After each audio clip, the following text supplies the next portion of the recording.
Tonight at 10, no spending cuts, says the Prime Minister, and no reversing the massive package of tax reductions. Have you wrecked the economy, Prime Minister? Time for another U-turn? Is it all going to By plan? pushing ahead with the strategy, experts say that borrowing will have to rise, which explains the Prime Minister's talk of repaying debt in the medium term. What we will make sure is that over the medium term, the debt is falling. But we will do that not by cutting public spending, but by making sure we spend public money well. Does she think the public will ever forgive the Conservative Party if they keep on defending this madness and go ahead with a kamikaze budget? And as Liz Truss arrived for her weekly audience tonight, the King greeted her with, "Dear, oh dear." Oh, it's a great pleasure. Dear, oh dear. Anyway, no, I never know. We'll have the latest on the government's economic strategy and the hard questions being asked, also tonight. A court is told that a nurse accused of the murder of 7 babies sent a sympathy card to the parents of one of her victims. Blood supplies in England are at a critically low level. The NHS says that staffing shortages are mainly to blame. And coming up in the sport on the BBC News Channel, one of English rugby's most famous names is suspended from the Premiership. Wasps on the verge of administration.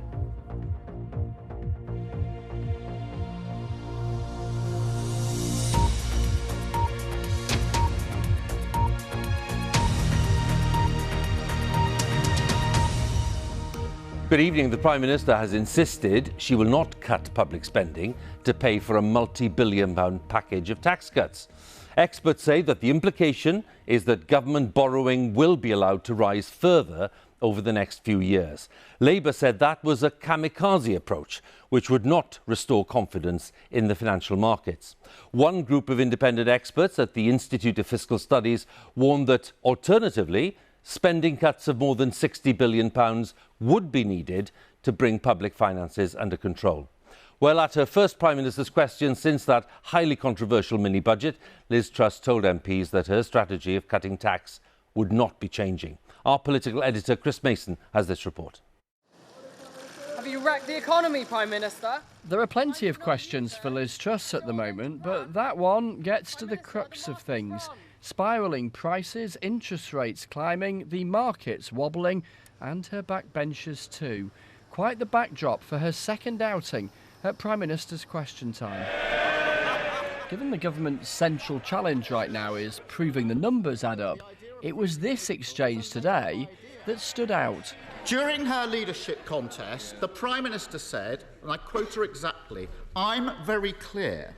I'm not planning public spending reductions." Is she going to stick to that? Absolutely. Absolutely. We are spending almost £1 trillion of public spending. We were spending 700 billion back in 2010. What we will make sure is that over the medium term, the debt is falling. But we will do that not by cutting public spending, but by making sure we spend public money well. So let's try to work out what that means. Some have said that ministers either have to junk those tax cuts announced a few weeks ago, or have to announce massive spending cuts to be seen to be credible. The government says it's not going to do either and isn't explaining how that is possible. One way may be that they include the big extra help being offered for energy bills as part of government spending and still make cuts elsewhere. We have taken decisive action to make sure that people are not facing energy bills of £6,000 for 2 years. Labour wanted to return to Liz Truss's tax cuts. Who voted for this? Not even most of the MPs behind her who know you can't pay for tax cuts on the never, never. Does she think the public will ever forgive the Conservative Party if they keep on defending this madness? And this senior Conservative backbencher who backed Rishi Sunak for Prime Minister is sceptical too. There are many, myself included, who believe that it is quite possible that he will simply have to come forward with a further rowing back on the tax announcements. And remember, the reason the government says it's doing all of this is to turbocharge the economy. But one economic group told MPs that's not going to happen anytime soon. We're not going to hit medium-term 2.5% growth in this economy at the moment. This is something that's going to have to be nurtured, as I've said to this committee a number of times, over decades. Tonight, Liz Truss saw the King for the Prime Minister's usual weekly chat or audience. Take a listen to their pleasantries. Your Majesty, lovely to see you again. Back again. Oh, it's a great pleasure. Oh dear. Anyway, no.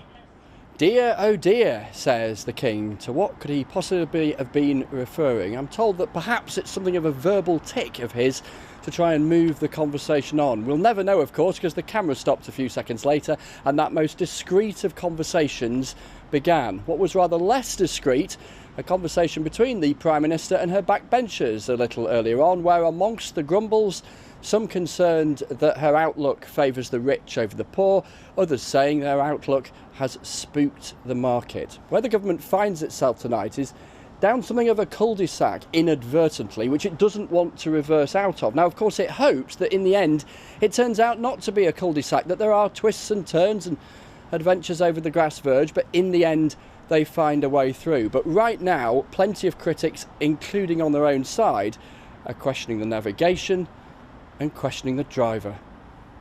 Chris, many thanks again. Chris Mason there, our political editor, with the thoughts there at Westminster tonight. So, as Chris was saying, the Prime Minister says that public spending will not be cut despite the cost of that mini-budget. But investors are still nervous after the Bank of England insisted that its emergency intervention scheme in the bond market, which happened after the mini-budget, would be ending this week. The bank is buying these bonds to stabilise their price and to try to prevent a sale which could put some pension schemes at risk. So let's turn to our business editor, Simon Jack, who's the expert on all these things, to explain a little more about the bonds and what's going on. Simon? Thanks very much, Hugh. Yes, what is this financial market turmoil and what does it mean for you? Well, the big problems, as Hugh said, are in the government bond market. So what is a bond? Well, bonds are essentially an IOU from the government. It borrows money from investors. The government promises to pay them back with a bit of interest. They're seen as a super safe investment. It's assumed that the government will always pay its debts back. Now, these bonds are bought and sold. It's a very big market and it's been unusually volatile. Why? Well, last month, the government promised huge tax cuts, you're hearing from Chris there, without explaining exactly how it would pay for them. This means that those IOUs, those bonds, looked riskier. This means investors want more interest to justify that extra risk. So the cost of borrowing, you can see here, really shot up. It rose at its fastest rate over a short period of time ever. So what's that got to do with pensions? Well, they are big buyers of government bonds and they hold on to them typically for years. But some specialist pension fund managers have used them as collateral security to get ready cash now from banks to be able to pay out on those pension promises. Now, when the value of that collateral, that security, starts to plummet, those banks wanted more cash to make sure they didn't end up out of pocket. The pension managers had to sell more bonds to raise that cash, which pushed the prices of bonds even lower. So you've got a selling spiral. The more you sell, the more you have to sell.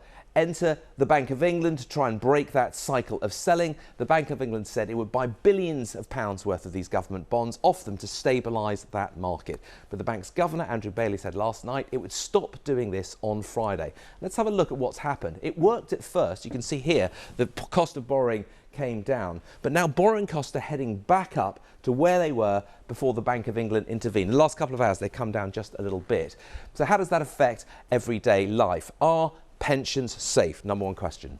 The most important thing for people to remember is that these final salary type pensions have £2 trillion of assets standing behind them. So although there's been a lot of turmoil, there's a lot going on under the bonnet, those pensions are safe because there's a lot of money standing behind them and British businesses standing behind the pension fund. So although the headlines are horrible, the pensions are safe. So pensions are safe, but there's another effect. The cost of government borrowing affects the cost of all borrowing, including mortgages. A year ago, a £200,000 mortgage on a £300,000 home would have cost around 2%. Now, that same mortgage is around 5.7, maybe even nearly 6%, meaning extra borrowing annually of over £7,000 a year. Now, most of that, to be clear, is due to interest rates rising all around the world as banks try and tackle inflation. but between 2,000 and 3,000 of that extra cost was caused, building society bosses tell me, of the government's not-so-mini budget. And that's a big deal because 1.7 million people will face having to refinance their mortgage over the next 12 months. Hugh. Simon, many thanks again. Simon Jack, our business editor, taking us through lots of the factors involved in the debate that's going on. The Chancellor, Kwasi Kwarteng, has been attending an important meeting of finance ministers in Washington, facing more questions about the market turmoil and the stewardship of British government policy. Our economics editor, Faisal Islam, is in Washington with the latest.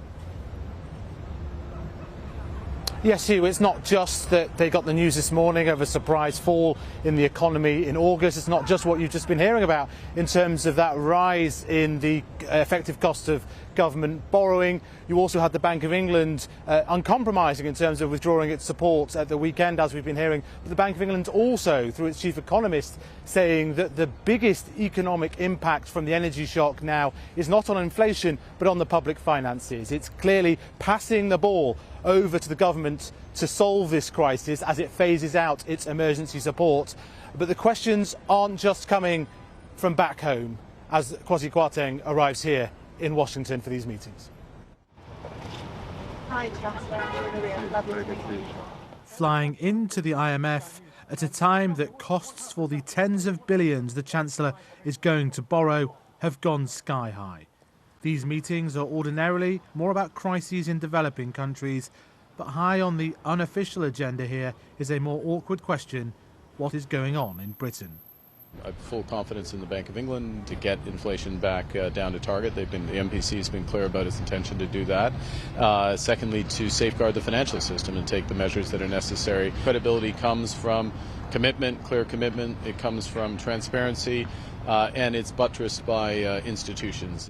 The pressure was seen in the markets. The most important form of government borrowing, the 10-year bond, shot up to its highest level, the highest effective interest rate since the financial crisis 14 years ago, above the immediate aftermath of the mini-budget. It fell back after the bank intervened, one of its last. The Eurozone has been no stranger to crisis and faces its own energy challenges, but the president of the Eurozone finance ministers, Pascal Donohoe, from Ireland, expressed his confidence that the Chancellor would sort out the problems. I think it's far too early to be able to draw comparisons between the difficulties of the global financial crisis and anything that could possibly happen within the United Kingdom. The United Kingdom is a G7 economy with their own currency, and it's absolutely obvious in all of the public statements that have been made by the Bank of England, by the government of the United Kingdom, that they're aware of developments that are taking place. But to be clear, your approach in Ireland and in the Eurozone hasn't been to make unfunded tax cuts with tens of billions of borrowing. Well, we've taken a different approach within Ireland. We've also made the decision not to borrow for any new measures. So we're in a situation at the moment that our finances are currently in surplus. President Zelensky, we are all ears. There are some very big challenges in the world economy posed by the war in Ukraine. No one here really wants to be talking about the UK, but it is happening. Well, let's join Faisal once again. Faisal, in your view, what's the nature of the pressure that is now on the Chancellor, given the voices we've heard today, to consider a change of course? Well, the Chancellor's been in meetings with the world's most important finance ministers, the G7, his debut on this world stage. And we do understand that there were some comments in general about the dangers of unfunded tax cuts, the danger to financial instability. And I had heard in private from some of the people around that table that what they were concerned by was not necessarily someone taking a different policy avenue, but when there's clear issues in the markets, the fact that a government doubles down on that. That was what was puzzling people at a place like this. And so the question really being asked, not just here, but also domestically and in the markets, is when you have a Prime Minister publicly ruling out spending cuts, ruling out tax rises, but also saying borrowing is going to be under control, well, you don't need an advanced degree in mathematics to work out that there's something that needs to move there. Something that could be U-turned on, but what exactly? And can it be done in a way that's economically credible and politically viable? Faisal, many thanks again. Faisal Islam there at those talks in Washington. And by the way, for more updates, news and analysis from Faisal and Simon Jack and other colleagues, head to BBC News Online. That's bbc.co.uk/news. You can get the same content, of course, as well by using the BBC News app. Manchester Crown Court has heard that a nurse charged with the murder of 7 babies sent a sympathy card to the parents of one of the babies she'd killed. Lucy Letby is also charged with attempting to murder 10 other babies at the Countess of Chester Hospital in 2015 and 2016. She denies all of the 22 charges set against her. Our correspondent Judith Moritz has the latest. Holding one of the babies in her care, Lucy Letby smiles for the camera. But today she was described in court as persistent, calculated and cold-blooded, deliberately sabotaging poorly and premature babies in the neonatal unit of the Countess of Chester Hospital. It's alleged that she attacked one baby after another until a pattern began to emerge. I'm Dr. Ravi Jayaram. I'm a consultant paediatrician and I've worked for the NHS all my career. The jury heard that this paediatrician who worked with her had started to notice the coincidence between several unexplained deaths and medical emergencies and the presence of Lucy Letby. The court was told that one night Dr. Jayaram realised that Nurse Letby was on her own with a very premature newborn baby, that he felt uncomfortable about it given his concerns, and so he went to find her. When he entered the room, he found Lucy Letby standing over the incubator. The baby's oxygen levels were falling dangerously, but the monitor alarms hadn't sounded as they should have been, and the jury was told that Lucy Letby had made no efforts to help the baby or to call for assistance. Prosecuting Nicholas Johnson KC told the jury that the doctor found the baby's chest wasn't moving and her breathing tube had become dislodged. Lucy Letby is charged with the baby's attempted murder. She watched from the dock as Mr. Johnson said it was highly significant that children in her care persistently and consistently suffered emergencies.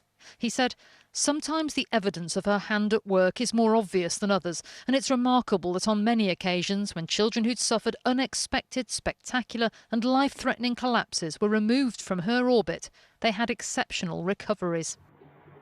The court heard that in 1 week, Lucy Letby had tried to kill 3 babies. One of them, known as Baby I, was said to have been resilient, with a nurse trying 3 times to murder her and succeeding on the 4th occasion. Then the court heard she sent a condolence card to that baby's parents, something she later told police she knew wasn't normal, though she'd kept an image of the card on her phone. Lucy Letby denies all the charges she faces. Her defence team are expected to outline their case tomorrow. Judith Moritz, BBC News, Manchester. Police searching for a 19-year-old who has not been seen for more than 3 years say that they have found human remains. Leah Croucher disappeared while walking to work in Milton Keynes in February 2019. Thames Valley Police say that they have launched a murder investigation. Our correspondent Joe Black is in Milton Keynes tonight. Joe, tell us more about what's been going on there today.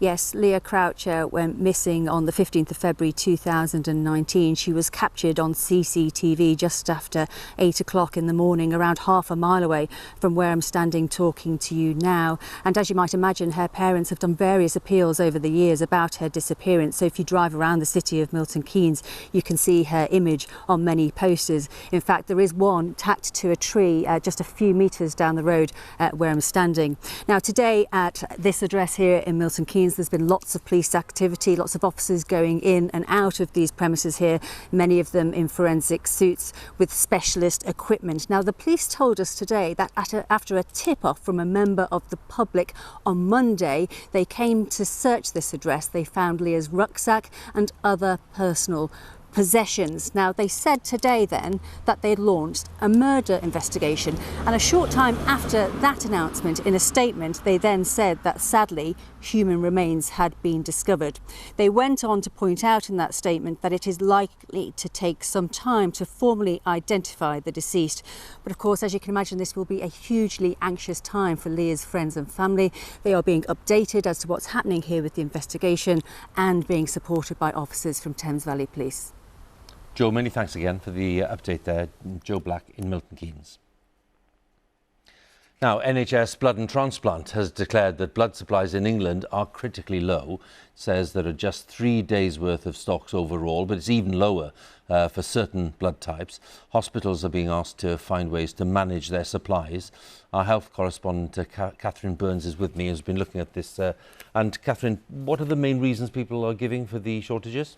Hugh, you might expect when you hear about blood shortages that it's down to a lack of donors coming forward. That's not the issue here. The main problem is staff shortages. So we're talking about donor carers. They're the people who put the needles in your arms and look after you when you give blood. NHS Blood and Transplant says that more of them are leaving than normal and that they're having problems recruiting behind them. This has been an ongoing problem since the pandemic. Now, today there's actually been a surge in the number of people coming forward offering to donate blood, but many of them will be struggling to get appointments because right now across England there are only a handful of cities with more than 50 appointment slots over the whole of this week. And the priority is to make sure those slots go to existing donors with O negative or O positive blood, because they only have around 2 days supply of that. To give you context, they normally like to have about 6 days at a time. All this means that hospitals are being asked to limit their blood use. That's the first time this has happened since the late 1990s. Now, this isn't going to affect emergency care or cancer care, but we could see about 1% of all operations being cancelled. It'll be elective surgery, things like hip replacements. And this is not the news that 6.8 million people on waiting lists right now will want to hear. OK, Catherine, many thanks again. Catherine Burns there, our health correspondent. Now, the Nigerian authorities say that more than 500 people are known to have died in flooding there, flooding that's ravaged the country in recent weeks. Experts say the floods during this year's rainy season are the worst in over a decade. 1.5 million people have also been displaced and moved from their homes. President Putin has accused the West of causing the global energy crisis, suggesting that damage to the Nord Stream gas pipeline was the result of international terrorism. Mr. Putin was speaking at a conference in Moscow where he claimed that the Americans wanted to replace Russia as a supplier of energy to Europe. Mr. Putin is under increasing pressure at home and abroad, as our Russia editor Steve Rosenberg has been considering now the options available to the Russian leader. What will Vladimir Putin do next in Ukraine? What is he thinking? His special military operation has not gone according to plan. But U-turns, that's not his style. Vladimir Vladimirovich Putin. This is, Спасибо. Прошу вас. At an event in Moscow, classic Putin. The Kremlin leader painting Russia as the victim and the authorities in Kiev as terrorists. Keep in mind, though, that it was Russia that invaded Ukraine. I don't follow them. Konstantin Remchukov's newspaper has criticised Russian officials for nuclear saber-rattling during the special operation. He says Putin wants a new world order and don't expect de-escalation anytime soon. He is authoritarian leader of a nuclear power. He is unchallenged leader in this country. And he has some strong beliefs and perceptions which drive him crazy, and he started to believe that this is existential. Would Putin really go nuclear in Ukraine? He's dropped unsubtle hints.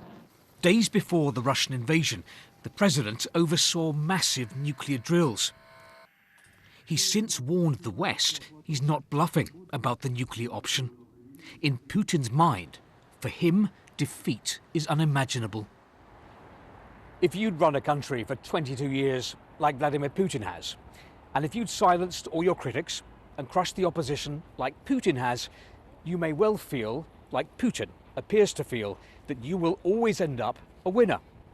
To acknowledge that any other outcome is possible means facing up to an unpalatable fact that you're not invincible. And in a country with no checks or balances, and where the leaders don't feel accountable to the public, there are few constraints on Kremlin decision-making. The problem is that the system which was created in these 30 years didn't create the society There is a lot of very nice people in Russia. I think you met them, but there is no civil society. That's why Russia can't resist. For now, resistance to the Kremlin is coming from Ukraine and the West. Steve Rosenberg, BBC News, Moscow. A report into baby loss and maternity set to be published tomorrow says there's a lack of support for families from diverse backgrounds. The all-party parliamentary group on baby loss underlines the shortage of specially trained staff to deal with the needs of women from different ethnic backgrounds. For many in the South Asian community, for example, the loss of a baby is often treated as a taboo subject. Our correspondent Shabnam Mahmood reports now. This is when we took him home. Oh, okay. So this is the most recent photo of him before he passed. Dylan was just 12 weeks old when he died from a heart condition. The death left his mother Jazz devastated. This is his section, and we always make sure we have fresh flowers. Sometimes for me, I felt like a failure. Like I was responsible for countless people's grief, you know. And I think to a certain extent, I still feel like that. Although a lot of people say to me, you know, it wasn't your fault, like your immediate family, you just don't know what wider family think. We wrapped him in his baby blanket. Although close family and friends were supportive, Jazz says baby loss in the South Asian community is rarely openly discussed. She sought help from the hospital's bereavement support, but after months of waiting, that help proved inadequate.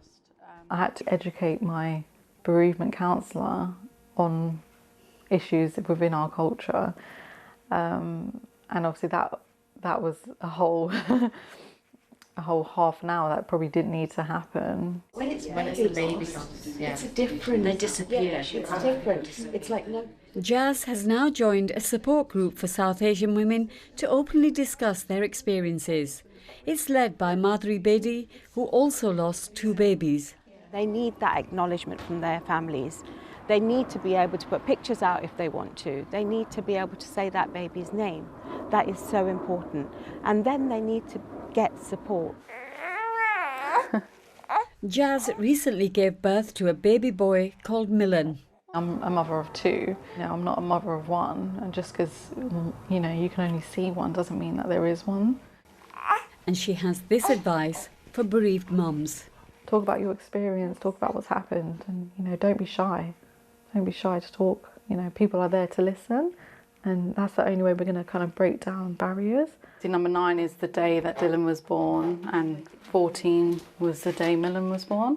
Shabnam Mahmood, BBC News. The rugby union side Wasps, one of the most successful sides in English club rugby and a familiar presence in the game since 1867, have been suspended from the Premiership. They say it's likely that they will enter into administration in the coming days. It's another major blow for English domestic rugby after Worcester were placed into administration last month.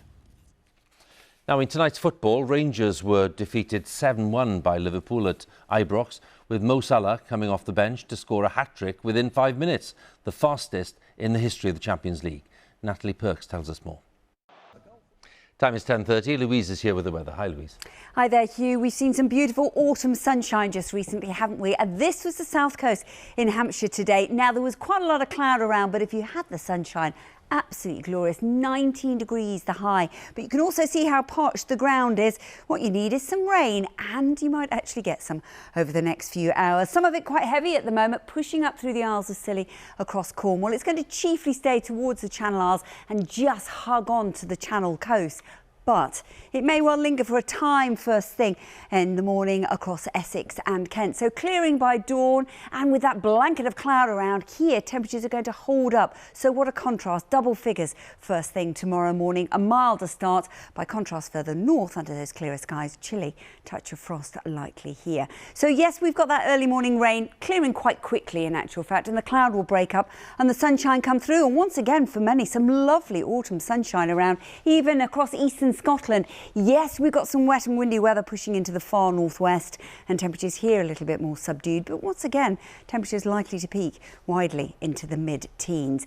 But from Friday into the weekend, it's all about low pressure starting to dominate the story. The winds are going to pick up as well, quite brisk winds, gusts 40, 50 miles an hour. They're going to drive plenty of showers into the far north and west on Friday. Fewer showers across England and Wales. On the whole, not a bad day. And once again, temperatures quite widely peaking at around 11 to 17 Celsius. But into the weekend, don't forget that low. It looks likely that it's going to be a case of sunny spells, plenty of frequent showers and blustery winds to go with it as well. So keep that umbrella close at hand. You might just need it. Hugh. OK, we're listening. OK, Louise, thanks very much. That's BBC News at 10 on Wednesday, the 12th of October. More analysis coming up, of course, as usual, over on BBC Two, because Kirsty Walk is standing by with Newsnight and just about to go on air. Here on BBC One, all of our colleagues in the nations and regions standing by, as they are every night, with the news where you are. But from all of the 10 team, thanks for watching and good night.